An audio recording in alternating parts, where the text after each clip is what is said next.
Matamgi Manipuri Wari channel asibu tabiriba khwaibom namakbu narrator isamakna taramna okjari. Ngasi sumahusagomna mayamgi mafamda Langla Langjin kauba tangkak naiba anauba wari ama puduna lakjari. Wari asibu khut thabirakpi Thoibi. Wari asi pathokjaba matamda soikiba lankiba yaurabaso mayamgi mafamda ngakpinaba ningsingjari. Mayam puna taminarasi. Langla Langjin ahan basaro.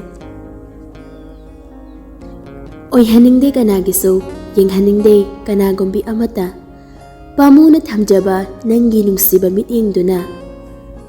Wani khangna thangla sira khalli aigi khongthangse. Wakhalna khanjaki jinban sina sahaijaki. Adubo nangbo nungsiraba thamoi sinade chatkhinu labkhinu thangkhinu anubo khongthang sahaibagum ningai jawbi thamoi mana tattana khamjariye nungsiba nangbu. Thamoi magi marala matik jabra iral pibiriba. Tauge yauna taubra aina nate maral leite thamoi se. Kaihan bino machet tana. Nando amadi leima yam nungsinana luhongki. Adubu makoi ani yum panba khazik thengkibana luhonglaba matung chahi ahum hela phawba mamitta macha uba phangkhide. Nandogi mapadi leikidre. Nungthil amani Nandogi mama sanahan bido mangolda famlaga leiringaida Nandoso thabak halaklami.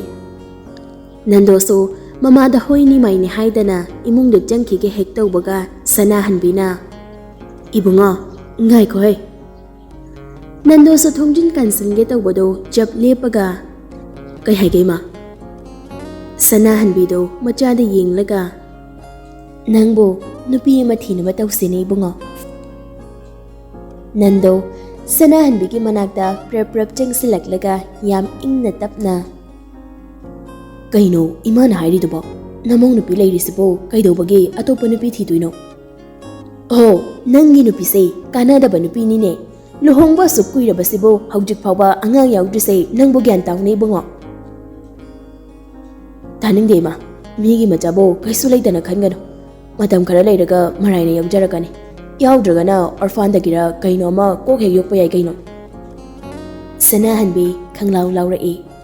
Hey angawba arki aigi sagai sidabo mathong maram khangdaba ina yumsigi daroiba hekta yabrane. Nandoso sanahan bigi waduda saugatlai. Adu haujukpo aibo kaidaw haibano ima. Ho nupi ima thiba tabane sagai sigi dar mutpadi yadabanina. Ho ima oina thibiro. Aidi aigi nupi lai masena tabane nupi amataw aigi nupi oiba ngamloi. Asi hairamlaga Nandoso sauna moigi kada janglai. Lai masu phamungda ungduna phamlaga leirami. Nando lai mabu ubada sauramba maithongdo khanghan hanjinki. Lai magi managda jangsilaktuna phamung machiduda phamlaga. Kaidawrage laima unglaga mo leiramlisiba. Laima mamaide Nando da onsilakte. Adubo yam nungaitaba sakfam amada hairaklami.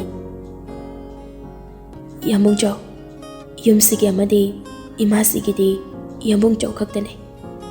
Ani subasu nate anduna yambung chaw se nupi ama thinaba tawse. As laima yam taningdaba wado nganglakanuko ai sawrakani.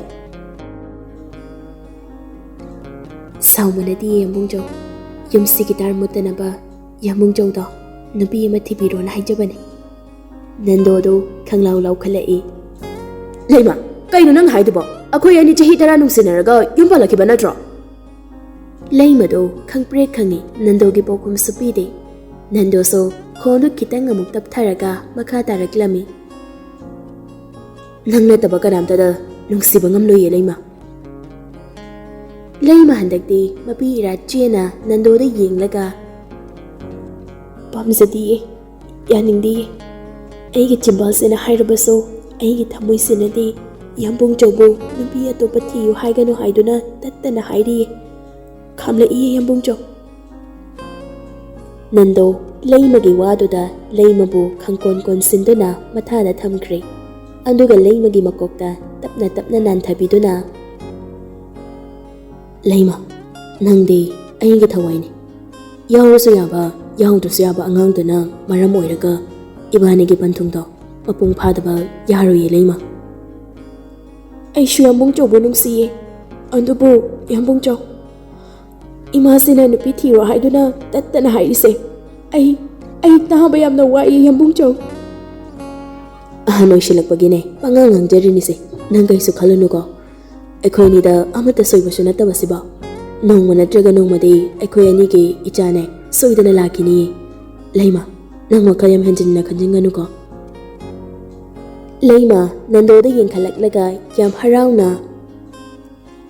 ꯑꯁꯦꯡꯕꯩꯔꯣ ꯌꯥꯝꯕꯨꯡꯆꯧ? ꯍꯣꯏꯅꯦ ꯁꯦꯡꯂꯕꯅꯤꯅꯦ. ꯃꯇꯝ ꯌꯥꯝ ꯂꯩꯔꯤꯅꯦ. ꯅꯣꯏ ꯅꯨꯄꯤꯁꯤꯅꯅꯦ ꯈꯤꯠ ꯃꯍꯦꯜꯂꯤꯍꯦ ꯄꯥꯈꯠꯄꯁꯦ. ꯑꯁꯨꯝꯅ ꯃꯇꯝꯗꯤ ꯑꯁꯨꯝ ꯍꯧꯈꯤ. ꯑꯗꯨꯕꯨ ꯅꯟꯗꯣ ꯑꯃꯗꯤ ꯂꯩꯃꯒꯤ ꯃꯃꯤꯠꯇ ꯃꯆꯥ ꯎꯕ ꯐꯪꯗ꯭ꯔꯤ. ꯁꯅꯥꯍꯟꯕꯤꯅ ꯅꯨꯄꯤ ꯊꯤꯅꯕ ꯀꯌꯥꯔꯛ ꯍꯥꯏꯖꯈꯤ. ꯑꯗꯨꯕꯨ ꯅꯟꯗꯣꯅ ꯌꯥꯔꯝꯗꯦ. ꯃꯇꯝ ꯈꯔ ꯂꯩꯔꯒ ꯅꯟꯗꯣꯒꯤ ꯃꯃꯥ ꯁꯅꯥꯍꯟꯕꯤꯁꯨ ꯂꯩꯈꯤꯗ꯭ꯔꯦ. ꯂꯩꯃ ꯑꯉꯥꯡ ꯌꯥꯎꯗꯦ ꯍꯥꯏꯗꯨꯅ ꯂꯩꯀꯥꯏꯒꯤ ꯃꯤꯅꯣꯛ ꯃꯩꯁꯥ ꯀꯌా ꯑꯃ ꯇꯥꯈꯤ. ꯂꯩꯃꯁꯨ ꯃꯆꯤ ꯎꯪꯗꯨꯅ ꯂꯩꯕ ꯍꯧꯔꯛꯈꯤ. ꯑꯗꯨꯗꯒꯤ ꯅꯟꯗꯣꯅ ꯌꯨꯝ ꯏꯪꯈꯣꯜ ꯌꯣꯟꯊꯣꯛꯂꯝꯂꯒ ꯅꯟꯗꯣꯒ ꯂꯩꯃꯒ ꯗꯦꯜꯂꯤꯗ ꯂꯥꯛꯈꯤ.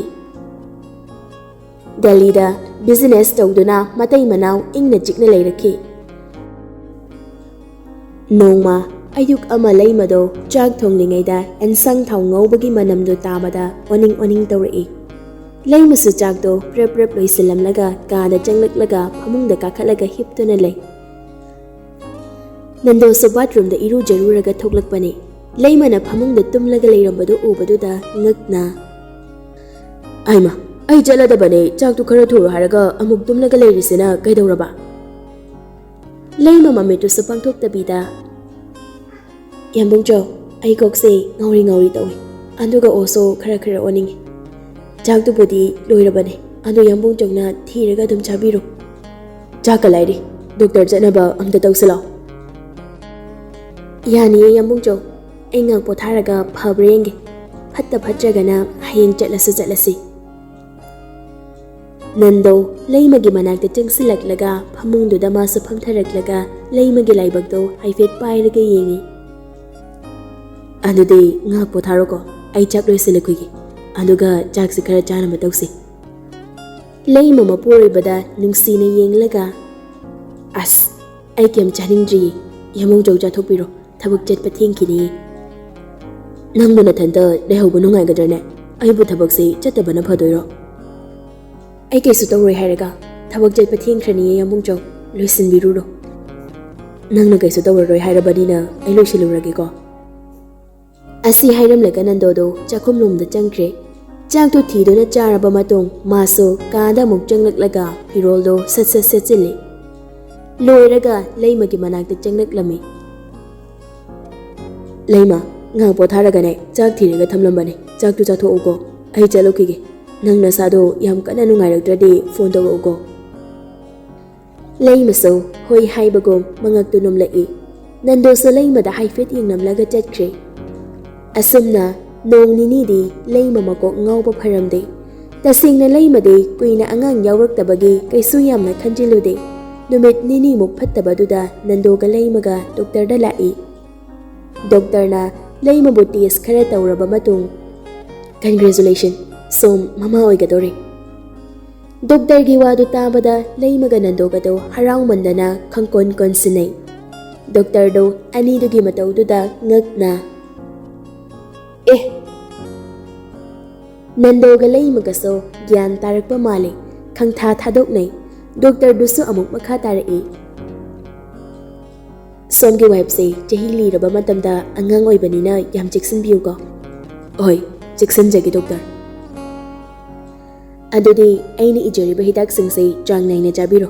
ꯑꯗꯨꯒ ꯊꯥ ꯈꯨꯗꯤꯡꯒꯤ ꯆꯦꯛꯑꯞꯁꯨ ꯂꯥꯛꯄꯤꯔꯣ. ꯍꯣꯏ, ꯂꯥꯛꯆꯒꯦ ꯗꯣꯛꯇꯔ. ꯗꯣꯛꯇꯔꯒ ꯉꯥꯛ ꯋꯥꯔꯤ ꯁꯥꯟꯅꯔꯒ ꯂꯩꯃꯒ ꯅꯟꯗꯣꯒꯁꯨ ꯌꯨꯝꯗ ꯍꯜꯂꯛꯏ. ꯅꯟꯗꯣꯅ ꯂꯩꯃꯕꯨ ꯌꯥꯝ ꯆꯦꯛꯁꯤꯟꯅ ꯁꯦꯟꯅꯕꯤ. ꯂꯩꯃꯕꯨ ꯐꯃꯨꯡꯗꯒꯤ ꯍꯦꯟꯗꯣꯛꯍꯟꯗꯦ. ꯏꯃꯨꯡ ꯃꯅꯨꯡꯒꯤ ꯊꯕꯛ ꯏꯪꯈꯥꯡꯁꯨ ꯂꯣꯏꯅ ꯍꯣꯠꯅꯩ. ꯊꯕꯛꯁꯨ ꯆꯠꯂꯤ. ꯂꯩꯃꯅ ꯇꯧꯒꯦ ꯍꯥꯏꯔꯕꯁꯨ ꯅꯟꯗꯣꯅ ꯍꯦꯛꯇ ꯌꯥꯗꯦ. After 10 months, ꯂꯩꯃ ꯃꯁꯥ ꯅꯨꯡꯉꯥꯏꯔꯛꯇꯕꯗꯒꯤ ꯍꯣꯁꯄꯤꯇꯥꯜꯗ ꯄꯨꯈꯠꯂꯤ. ꯂꯩꯃꯕꯨ ꯗꯣꯛꯇꯔꯅ ꯑꯣꯄꯔꯦꯁꯟ ꯇꯧꯅꯕ ꯄꯨꯁꯤꯟꯈ꯭ꯔꯦ. Nandodi yam pakhatjai. Mapang kanasu yaudana thaplaba miramsida madom tarak mamitta mapi ira cheladuna operation theater dugi thongjin mapanduda leptuna leimagi mapau ngaijari. Pung ani muki matung isorna chanbiduna leimaso machanupa ama phangjaki. Nandoga leimagadi haraubana loire. Machadugi mataudu yingjaraga harau nungaina leirakhi. Asuk nungsi chanana leiriba imung asida kari karamba isorgi thoinsinna awabagi ipakta amuk tahangadoribra. Nungthil ama Nandona pikliba tha tarukta ngairiba machanupabu pamduna sofada phamlaga kapiba angangdubu themi. Leimaso machangi sangomdo machinna phu kamduna chakhumdagi thorai. Aduga Nandogi manakta famlaga Loide icha sanagi sangomse mamana puraga lae. Yamungjo angangdo amta bibiro mapuklambagi kappada yadre. Nandona leimada angangdo piraga Leima angangdo mapuklamhangano matam chana mabuk pithauko. Ichadi sanane ipagi manini ichadi kaphanba yaba nade. Leimaso angangdo pamlaga sangom inbiri. Leimaga Nandogaso angangdo da munna yingduna lei. Leimana Yamungjo Imado hauzik phauba leiramnadi icha sanabu ujabada yamna harauramgani ko. Arauni adubo bomnamak isorgi lilani. Imana yam uningkiba masugi saktamse uba phangdana imado akoibu thadokduna chatkri. Yam nungaide. Imado sagai sigitar mutladrana yam wachakhibani. Yarese toose. Asigi wari se sanarugum sikidorage nangba. Yambungjo ado yambungjo bo party ma chatkani haibadubu matam se thingi loisinbiru dana. Hoine he nangsu chatlusidana. Aidi leihorageda angang apikpasiga mayam maraktuda nungairarui yambungjo oina dom chatpiruro. Fare adudi ai loisilukigeko. Asumna Nandodo loisenba changkhre. Leimaso machabu sangom induna leihawi. Nandoso loishenba loiraga thorai. Aduga leimagi manakta changsilaga pikliba machabu nungsina chupiramlaga party yawba chatkre. Party mafam yawre. Nandoga business ki matangda kitang nungaina kitaba nupa amaso party do yawba laame. Nupa do na wine bottle ama pairaga Nando hoina famliba adomda laaga nupa do so famjilai. Aduga wine glass ama hairaga Nandoda lansilai. Warobi bayade mayam ai baijararoige amungda so aidi masi sijinadre. Mamanaba amana Kaino da bai hauzik matam sidabo asi baidradi nupana ba taste tawshilo bai. Nando tuminna lei wine glass to pairaga nupado na amu hairai. As bai business so aduk chawna tawraga haujuk phawba si thaktaba. Era bai nupa mandaba tawnuda. Nando so sounding boy kay boy nupado na pairibu glass to tap lauraga yam thuna thai. Nandogi matawdo ubada mamanaba mayamdo wano e. Nando so mamanaba mayamgi maongdoda tension wangkibana wine bottle do masana hairaga glass taruk taret non-stop ta thakjili. Asomda so masak mataw phajabi leisabi nupi ama mamanabi na yadadana wine glass ani ahom di sujankre. Masado nisapan bahaigadra leiba yarakdraduna washroom da changlaklaga othoi. Nupidu yam wari masado so yamna chokthare. Chetpa phawba phajana ngamdre. Nupidu na tapna laktuna hotel duki room ahangba amada gyan men tadana changsinki. Nupidu na tawriba maongdo Nandoga yanadaba nupado na washroom dagi thorakpada uhaure. Nupado asemba minok ama noklaga party tawfam adom na changlai. Nandodi ahanba thakpa oibana masado normal oidre. Makoktu ngauri tawrai. Nandogi matawdu ubada nupado so chensilai. Yam karemna na yenglaga. Bhai, kaidorage? Nandodi mangonda hairakiba medo kanano karino khangdre. Ai kokse yam nungaidre bai. Room amada ai ngaktang pothagi. Adu nadradi ai yum hanba ngamgadaba mandre. Bahaina amda help tawbiyo ba? Oi bai, tawzagi. Asi hairaga nupado na Nandodo samduna hotel dugi room leiriba atomda pushilakduna ngasai gi nupiduna changkiba room duda Nando bu insilamlaga nupado di chatkre. Nando so hairang changlai. Room adugi phamungduda masak matau phajarabi nupi ama tumlaga leirami. Nupi du so gyan men tadana tumlibani. Adubu nupi du gi sakfamdo Nando gi mitta leimagi saktam oina urami. Nando nokmi tumliba nupi du gi manakta changsilaktuna nupi du gi manakta nakna masu tumthaki. Asomda su leimado numidangi chak ising thongba loiraduna chak chadaba makai Nando laklaga chaminage khandana pikliba machado poduna mapuroiba halakpa ngaijari. Numidangi pung 12 taraba phauba Nando yumda halaktri. Leimana phone tawrabaso Nando di phone paikhalakidre. Asumna numittu mahaukre nong ngale Nando aranba thabak ama tawrambagum matha sana yumda halai. Nando leimabu kaurudre tumina kara changsilaklaga sofada makoktu nga tharaga mamit anido tumsillaga tumina phamduna lei. Leimasu chakhumdagi thorakpani adubu mapuroibana halakaga mabu kaudabi tumina phamduna leirambaduda khitang ngakpa phawi. Kaino yamungcho halakpaga amta khanghawdredana ide. Nando khumlakte leimasu mapuroibana ahing halaktabagi maram hangjarai.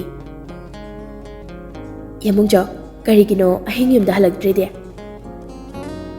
Nando yam tapna aide ahanba thakpagira khangde mayamna yadadana khara paishilure. As adudadi chatpa ngamdadana hotel dugi room amada hekta changlaga tumlaga leirami.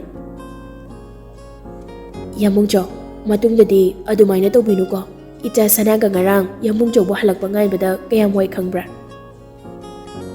Nando khumlakte ma leimana hairidu tadi ngarangi thodokduda makoktu puba ngamdre tungda kari oirakani khanbada wakhaldu leitadre.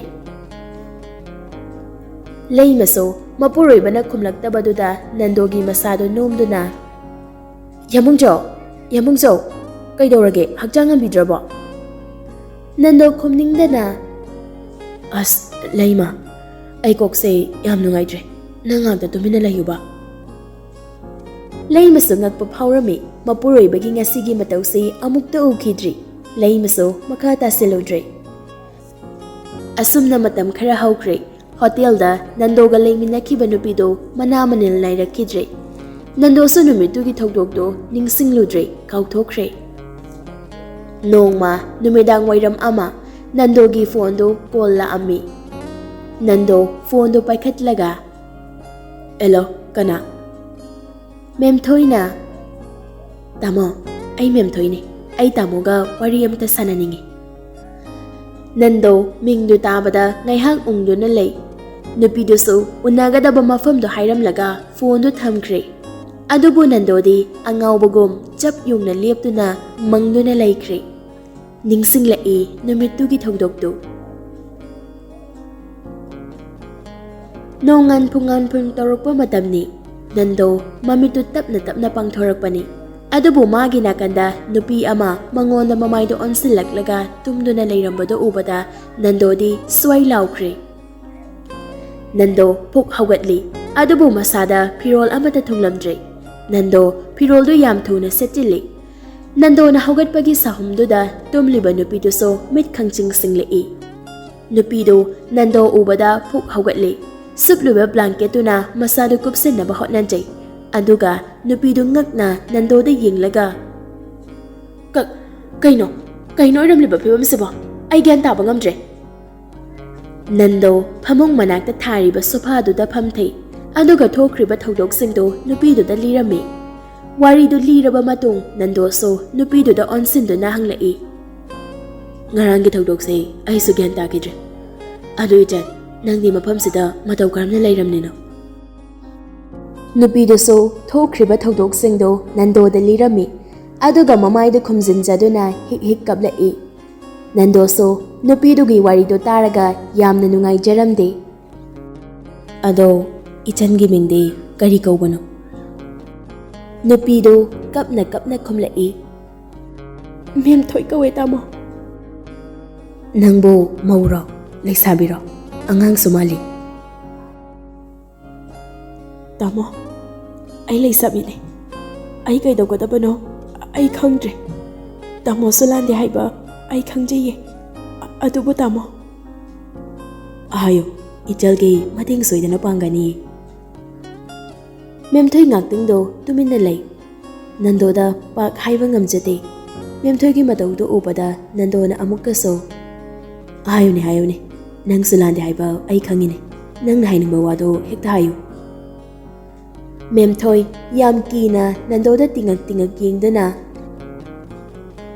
ꯑꯩꯕꯨ ꯇꯥꯃꯣꯒꯤ ꯌꯨꯝꯗꯨꯗ ꯄꯨꯕꯤꯌꯨ ꯑꯩ ꯍꯧꯖꯤꯛꯄꯨ ꯀꯝꯗꯧꯅ ꯀꯔꯤ ꯍꯥꯏꯔꯒ ꯌꯨꯝꯗ ꯆꯪꯕ ꯉꯝꯒꯅꯤ ꯃꯥꯡꯂꯕ ꯍꯛꯆꯥꯡꯁꯦ ꯄꯨꯗꯨꯅ ꯑꯩ ꯌꯨꯝꯗ ꯍꯟꯖꯤꯟꯕ ꯉꯝꯂꯣꯏꯌꯦ ꯇꯥꯃꯣ ꯃꯦꯝꯊꯣꯏꯒꯤ ꯋꯥꯗꯨ ꯇꯥꯕꯗ ꯅꯟꯗꯣ ꯄꯨꯛ ꯍꯧꯒꯠꯂꯛꯏ ꯅꯟꯗꯣꯒꯤ ꯃꯑꯣꯡꯗꯨꯗ ꯃꯦꯝꯊꯣꯏꯁꯨ ꯀꯤꯔꯨꯞ ꯅꯟꯗꯣꯗ ꯌꯦꯡꯖꯔꯤ ꯅꯟꯗꯣ ꯁꯣꯔ ꯑꯁꯥꯡꯕ ꯑꯃ ꯍꯣꯟꯗꯣꯛꯑꯒ ꯌꯥꯝ ꯇꯞꯄ ꯈꯣꯟꯖꯦꯜ ꯑꯃꯗ ꯃꯗꯨ ꯌꯥꯔꯣꯏꯌꯦ ꯃꯦꯝꯊꯣꯏ ꯑꯩꯗꯤ ꯅꯨꯄꯤ ꯑꯉꯥꯡ ꯂꯩꯔꯕ ꯅꯨꯄꯥꯅꯤ ꯑꯩꯈꯣꯏ ꯑꯅꯤꯅ ꯂꯝ ꯍꯦꯜꯂꯨꯕꯁꯨ ꯅꯠꯇꯦ ꯁꯦꯡꯅ ꯍꯥꯏꯔꯕꯗ ꯉꯔꯥꯡꯒꯤ ꯊꯧꯗꯣꯛꯁꯤꯗꯤ ꯑꯦꯛꯁꯤꯗꯦꯟꯅꯤ ꯅꯪꯁꯨ ꯑꯦꯛꯁꯤꯗꯦꯟꯅꯦꯅ ꯈꯟꯗꯣꯛꯑꯣ ꯑꯩꯁꯨ ꯑꯦꯛꯁꯤꯗꯦꯟꯅꯤ ꯈꯜꯂꯒꯦ ꯋꯥꯐꯝꯁꯦ ꯑꯩꯈꯣꯏ ꯑꯅꯤꯇꯒꯤ ꯑꯣꯏꯕ ꯋꯥꯅꯤ ꯀꯅꯥꯝꯇ ꯈꯪꯕꯁꯨ ꯅꯠꯇꯦ ꯅꯪꯁꯨ ꯂꯩꯁꯥꯕꯤꯅꯤ ꯋꯥꯈꯜ ꯈꯤꯇꯪ ꯈꯜꯂꯨ ꯀꯩꯗꯧꯒꯦ ꯃꯦꯝꯊꯣꯏꯗꯤ ꯅꯟꯗꯣꯒꯤ ꯋꯥꯗꯨ ꯇꯥꯕꯗ ꯀꯞꯁꯨ ꯀꯞꯈꯤꯗ꯭ꯔꯦ ꯌꯦꯡꯈꯤꯕ ꯑꯃꯗ ꯌꯦꯡꯂꯒ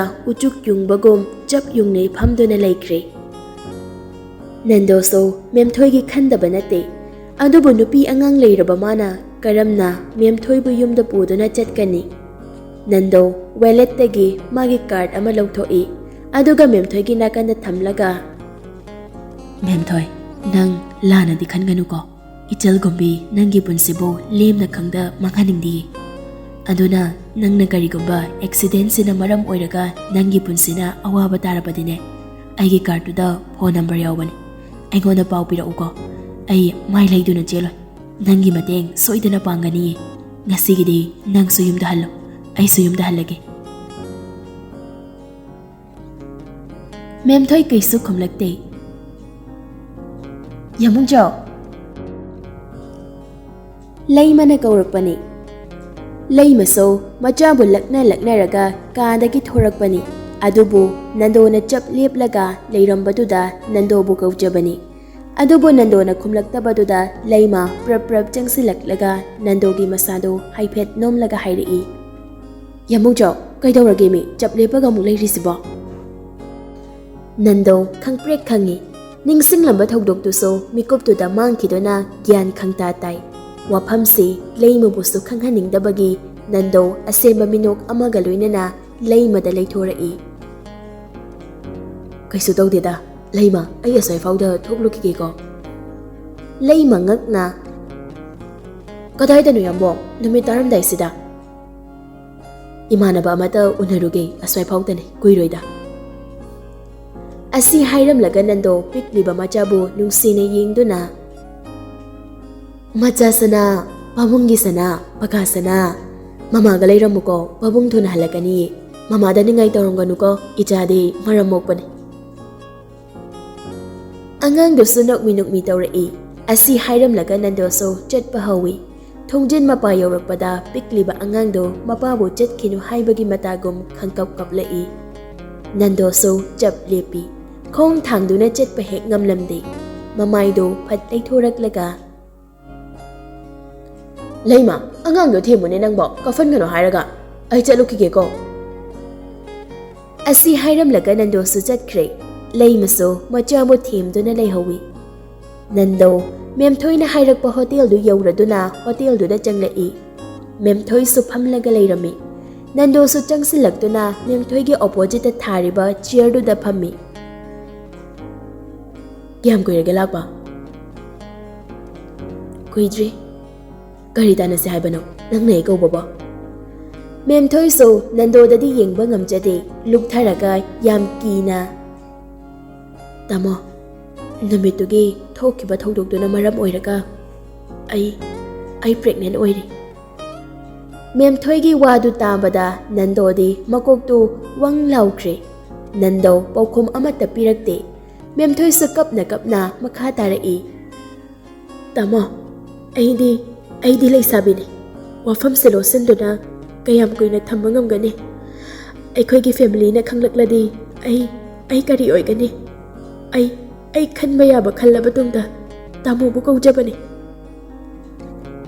ꯅꯟꯗꯣ ꯃꯊꯥ ꯁꯥꯃꯟꯗꯅ ꯃꯃꯥꯏꯗꯣ ꯍꯨꯃꯥꯡ ꯀꯥꯔꯤ꯫ ꯃꯈꯨꯠ ꯑꯅꯤꯗꯨꯅ ꯃꯃꯥꯏꯗꯨꯗ ꯀꯥꯔꯤꯕ ꯍꯨꯃꯥꯡꯗꯣ ꯇꯞꯅ ꯅꯥꯟꯊꯣꯛꯏ꯫ ꯑꯗꯨꯒ ꯃꯦꯝꯊꯣꯏꯗ ꯌꯦꯡꯂꯒ, ꯃꯦꯝꯊꯣꯏ, ꯑꯩꯗꯤ ꯅꯨꯄꯤ ꯑꯉꯥꯡ ꯂꯩꯔꯦ ꯍꯥꯏꯕ ꯅꯪꯁꯨ ꯈꯪꯂꯤꯗꯨꯅꯤ꯫ ꯍꯧꯖꯤꯛ ꯅꯪꯕꯨ ꯀꯔꯝꯅ ꯌꯨꯝꯗꯨꯗ ꯄꯨꯁꯤꯟꯒꯅꯤ?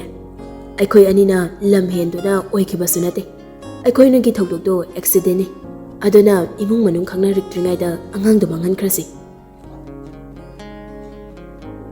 ꯇꯥꯃꯣ, ꯑꯗꯨꯃꯥꯏꯅ ꯍꯥꯏꯕꯤꯒꯅꯨ꯫ ꯑꯩ ꯏꯕꯨꯛ ꯊꯣꯛꯀꯤ ꯏꯆꯥꯕꯨ ꯍꯥꯠꯄꯗꯤ ꯉꯝꯖꯔꯣꯏꯌꯦ꯫ ꯅꯟꯗꯣꯗꯨ ꯁꯥꯎꯒꯠꯂꯛꯏ꯫ ꯑꯗꯨꯗꯤ ꯀꯩꯗꯧꯁꯦ ꯍꯥꯏꯕꯅꯣ? ꯑꯩꯒꯤ ꯂꯩꯃ ꯅꯠꯇꯅ ꯀꯅꯥꯝꯇꯗ ꯅꯨꯡꯁꯤꯕ ꯉꯝꯂꯣꯏꯌꯦ꯫ ꯑꯗꯨꯒ ꯑꯩꯒꯤ ꯏꯆꯥ ꯄꯀꯥꯁꯅꯥ ꯅꯠꯇꯅ ꯑꯇꯣꯞꯄ ꯏꯆꯥ ꯑꯃꯠꯇꯗ ꯅꯨꯡꯁꯤꯕ ꯉꯝꯒꯅꯤ ꯊꯥꯖꯗꯤꯌꯦ꯫ ꯃꯦꯝꯊꯣꯏꯁꯨ ꯅꯟꯗꯣꯒꯤ ꯋꯥꯗꯨ ꯇꯥꯕꯗ ꯐꯨꯛ ꯍꯧꯒꯠꯂꯛꯂꯒ ꯅꯟꯗꯣꯒꯤ ꯃꯅꯥꯛꯇ ꯆꯪꯁꯤꯟꯗꯨꯅ ꯃꯈꯨꯠ ꯂꯣꯟꯅꯗꯨꯅ ꯍꯥꯏꯖꯔꯛꯏ꯫ ꯇꯥꯃꯣ, ꯑꯩꯒꯤ ꯏꯖꯠꯁꯦ ꯑꯃꯨꯛꯇ ꯀꯟꯕꯤꯌꯨ꯫ ꯑꯩꯕꯨ ꯅꯨꯡꯁꯤꯕꯤꯗ꯭ꯔꯁꯨ ꯀꯩꯁꯨ ꯀꯥꯏꯗꯦ꯫ ꯑꯗꯨꯕꯨ ꯑꯩꯕꯨ ꯇꯥꯃꯣꯒꯤ ꯌꯨꯝꯗ ꯄꯨꯁꯤꯟꯕꯤꯗꯨꯅ ꯎꯄꯥꯏ ꯂꯩꯇ꯭ꯔꯕ ꯏꯃꯥ ꯏꯆꯥꯕꯨ ꯆꯪꯖꯐꯝ ꯄꯤꯕꯤꯌꯨ ꯇꯥꯃꯣ꯫ ꯇꯥꯃꯣ, ꯑꯩꯒꯤ ꯏꯖꯠꯁꯦ ꯑꯃꯨꯛꯇꯗꯤ ꯀꯟꯕꯤꯌꯨ ꯀꯩꯗꯧꯒꯦ?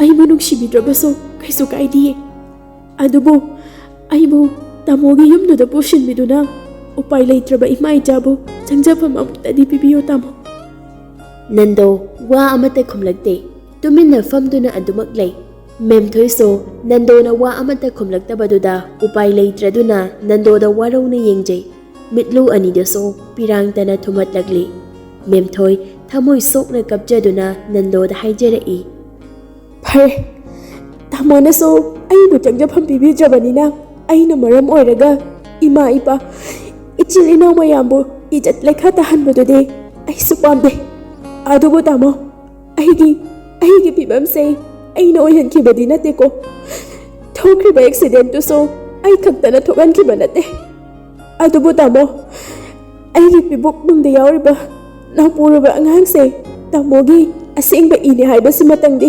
ꯀꯥꯎꯕꯤꯒꯅꯨ꯫ ꯑꯗꯨ ꯐꯥꯎꯕ ꯅꯟꯗꯣ ꯋꯥ ꯑꯃꯠꯇ ꯈꯨꯝꯂꯛꯇꯦ꯫ ꯃꯦꯝꯊꯣꯏꯁꯨ ꯀꯞꯅ ꯀꯞꯅ ꯑꯃꯨꯛ ꯃꯈꯥ ꯇꯥꯔꯛꯏ꯫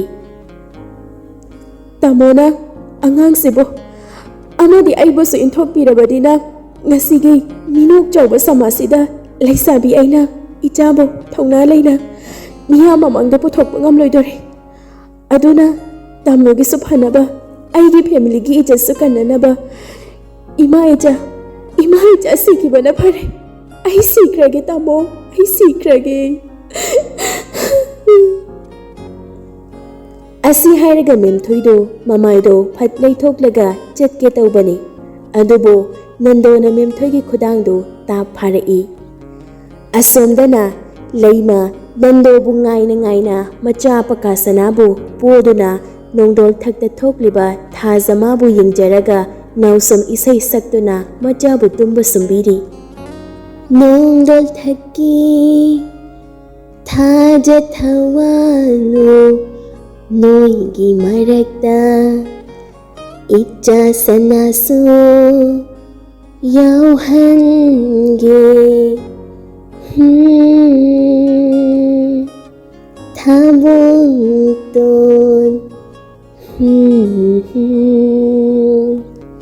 ꯊꯥ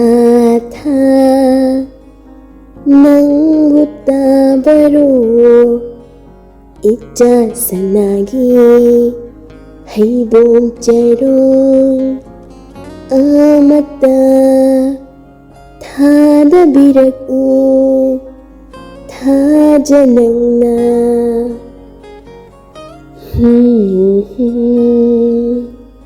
ꯊꯥꯕꯣꯡꯇꯣꯟ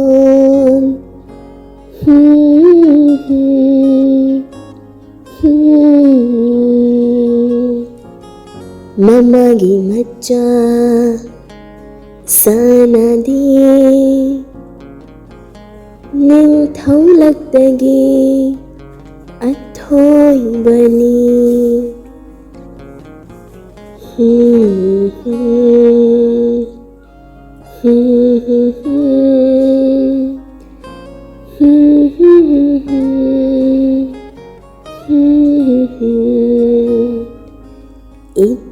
Ningthouja Chauraga Mama Buluna Tauraku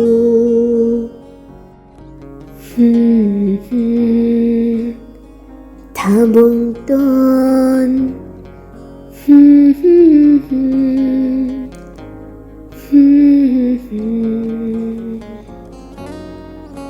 Anangduso mamagi isaidu taraga tumthakre leima imungda changlakduna phamungda tapna machamu sumdiri tanjaduda nando halakpagi gari thaujinkibagi makhol tabaduda leima tapna hugalakduna loliba thongdo tapna hangdorai adubu nandogi sakfamdo hanaga manadaba awaba potlum ama loinarakpagi maong manba sakfamdo ubada leima ngakna mapuroibada yengduna lei nando su khong thangjinba ngamdre kaidawrage yambungchaw lepaga dum leiriduba nando wahai amata khumba ngamde adugi mahot tapna changsilai memthoisu nandogi tungda changlakpadu ubada leima ngakna memthoida cheptharaga yenglaga yambungchaw madi kanano